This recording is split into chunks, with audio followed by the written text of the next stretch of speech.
এই ভিডিওতে আমরা যে গাছটি দেখছি মেনলি এই যে লম্বা যে গাছ, এই গাছটার নাম হচ্ছে কেয়া গাছ, যেটা মেনলি লবণাক্ত মৃত্তিকা বা কোস্টাল রিজিয়নে দেখা যায়।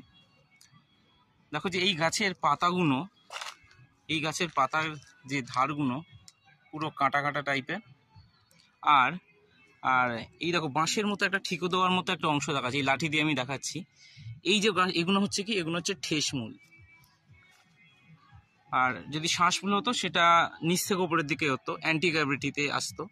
এই দেখো এইগুলো সব হচ্ছে ঠেসমূল। পুরোটা একটা কেয়া গাছের জঙ্গল। গাছগুলো অনেক বড় হয়েছে।